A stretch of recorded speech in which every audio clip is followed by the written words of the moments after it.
Hey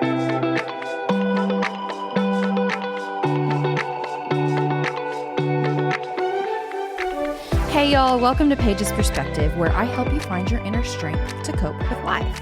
So this year I received a book that is about beautiful reminders for the soul. My awesome sister-in-law got this for me, and it's called Not Sure Who Needs to Hear This, but We the Urban by Willie Green. It's affirmations. There's amazing quotes in here that just like speak to your soul. They speak to you. And I was reading through it and I was like, oh my gosh, Matt and I say this stuff all the time. We basically live our lives by so many of the quotes in here. And there was one that stood out to me that I kind of wanted to hone in on this episode of Paige's Perspective. And it says, don't let your empathy impede your self-respect or rob people of experiencing the consequences of their actions. And this is within our area, within our space, you know, there's a lot of empathetic people. And empathy is an absolutely beautiful thing, but sometimes it can go a little too far. So I just want to dig into this a little bit to help you guys maybe shift your perspective on how you can look at empathy and, you know, provide yourself with some respect. But first, since we did not release an episode this week, since it was Christmas on Wednesday, we didn't release our main episode. I have something that I need to share with you guys. Today's episode is sponsored by Soberlink. It's an innovative tool designed to bring accountability and peace of mind to those navigating recovery or co-parenting challenges. Soberlink offers a discreet portable breathalyzer that you can take anywhere, whether you're at home, at work, or even on vacation. This isn't just any breathalyzer. Soberlink uses facial recognition to confirm each test's identity, like the security on your phone, with a backup team on call if needed. It also has built-in tamper sensors, so every test is secure and accurate. And instantly after each test, results are sent to the contacts you trust, whether that's a spouse, a sponsor, or a family member. Now, while Soberlink won't fix every issue in a relationship or solve every struggle in recovery, it does offer clarity. It takes away the guesswork, allowing you to base decisions on real data instead of uncertainty. For co-parents, it can be a game changer, especially in custody situations where court-admissible reports provide clear proof of sobriety. With over 200,000 people already trusting Soberlink, it's become the go-to for accountability and peace of mind. If you're ready to add this layer of support to your life, go to soberlink.com/wheels to sign up and receive $50 off your device. That's soberlink.com/wheels. Let Soberlink help bring a sense of security to your journey. Empathy is a beautiful thing. We've discussed empathy a lot. People know that empathy is a beautiful thing. We always talk about how we need to have more empathy and I think with spouses and partners, like, we have a lot of empathy. We do. It's usually the addict or active asshole who doesn't have much empathy. So they're the ones who really need to kind of gravitate towards the empathy side. And we kind of need to gravitate towards the other side. There's a balance. We're trying to find the balance there, the in-between stage of not having too much empathy, but also not be super effing selfish. So it is beautiful. But when it's unchecked, it can start to look a lot like enabling. And, you know, you feel bad for someone. You don't want them to suffer. So you step in to soften the blow over and over again. Like, a lot of people who are empathetic take on other people's emotions. We feel them. And then we think, oh, I don't want them to feel this way. What can I do to make them feel better? As a mom, you want to make your children feel better. You want to make your spouse feel better. You want to make people not feel those feels, which we're doing them a disservice. Because every time we do this, every time we save them, we're teaching them that their choices don't really have consequences. So let's say that you bail somebody out financially all the time. This doesn't even have to be with addiction, with somebody with addiction or alcoholism or anything like that. Think about a grown adult who is having financial problems, and their parent comes to them and asks them to help them financially. I understand one time, okay, you know what? I got you. I will help you here. Let's see what we can, what can we do about this? How can you pay me back? Or maybe you don't have to pay me back. I'm just going to help you out this time just to help you get back on your feet. I was recently looking at TikTok, and there was a scene from the show Boy Meets World where Corey and Topanga ended up getting married and leaving, and they couldn't afford a house. They couldn't afford a home. They couldn't afford to get like their plumbing fixed. They were in like this little, I think they were living at a college dorm or something like that. And they needed help financially. And Corey went to his dad and asked him for help. And his dad said, no, I can't help you. I am robbing you from an experience that you need to go through with your wife to form a bond, to figure out how to solve these issues together. And I remember that episode. I remember watching it as a child or as a teenager and thinking, I want to be that kind of parent, because I truly believe that if we constantly save people from their consequences, they're not going to learn anything. They're going to keep doing the same thing over and over again, and we soften it for them. They need to go through that pain. They need to learn how to solve those problems on their own. And as a parent, that's really hard. That's really difficult to say, you know what? No.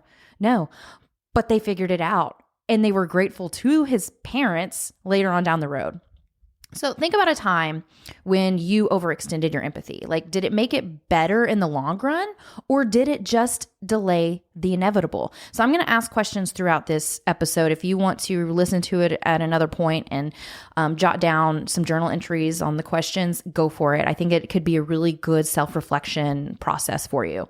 So sometimes when we overgive, it's going to erode our self-respect. When you prioritize someone else's comfort over your own boundaries, you're basically telling yourself, my feelings and needs don't matter as much as theirs. And that's not empathy. That's actually self-abandonment. So when you keep rescuing someone, they don't see you as kind or loving. They start seeing you as a safety net.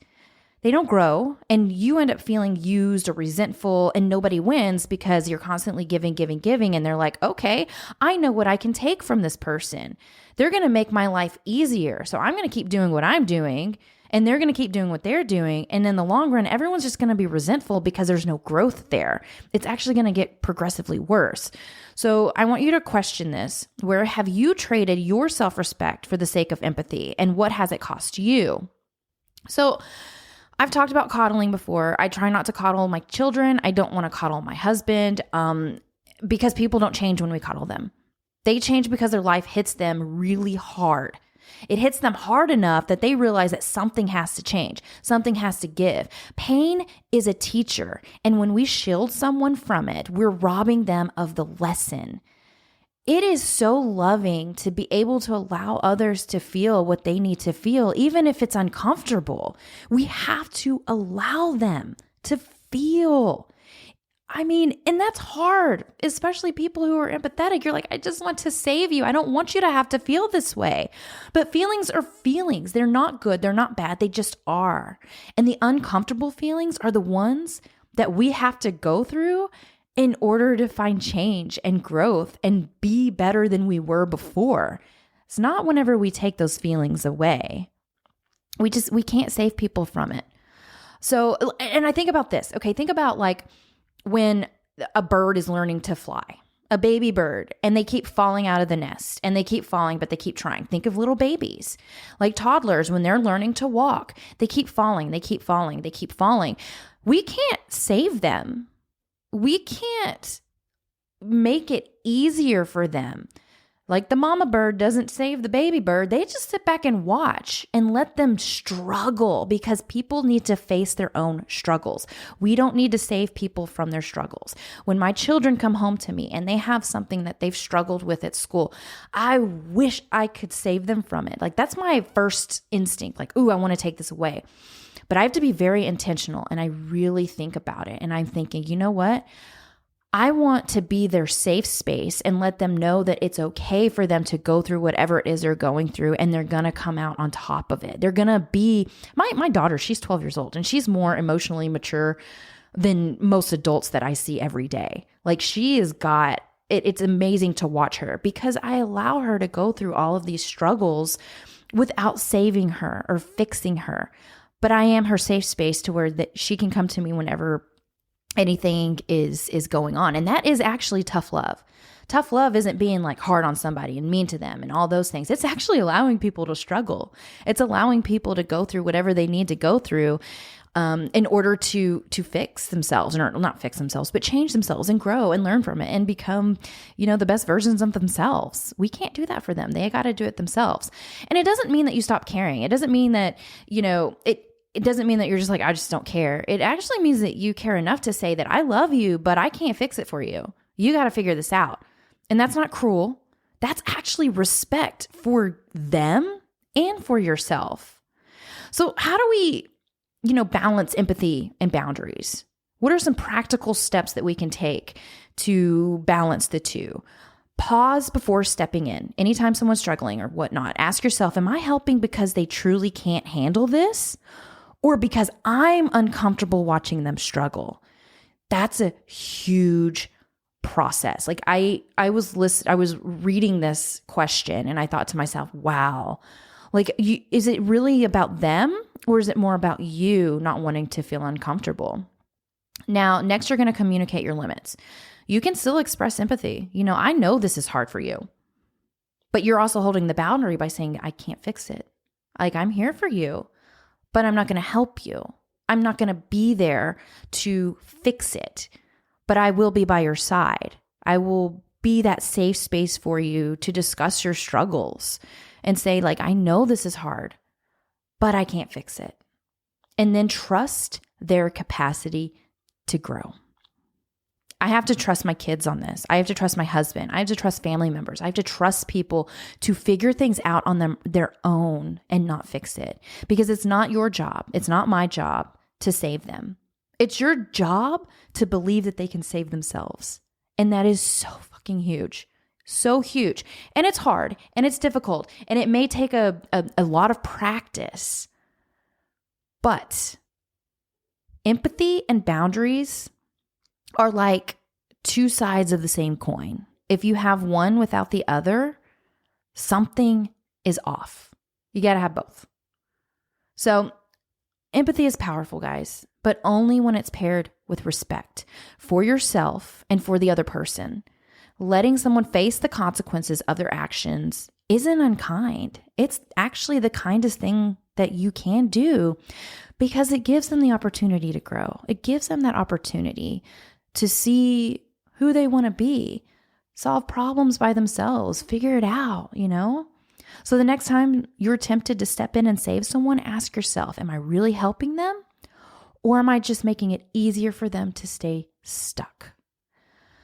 I hope this was helpful for you guys. I hope that you find something within these episodes that we provide. And I hope that you find the balance between the empathy and feeling selfish or whatnot. But you're not selfish if you're allowing others to struggle. It's really important that we allow others to do what they need to do. Y'all have heard of the let them theory by Mel Robbins. And that's basically what this is. This is part of it. This is something that Matt and I have been doing for a really long time. This is part of my values, is that I need to allow others to struggle so that they can find their voice and figure it out on their own. And that builds up self-esteem. If we're doing something for someone else and we're fixing their problems all the time, they're not going to learn anything from it, and they're not going to build up their self-esteem either. They're going to stay stuck in it. They're going to stay stuck, and they're going to feel powerless, and they're going to feel like, I don't have this. And then they use other people as well. So I hope this was helpful. Thank you guys for being here. That's all I have for this week. So until next time, I'm Paige. Bye.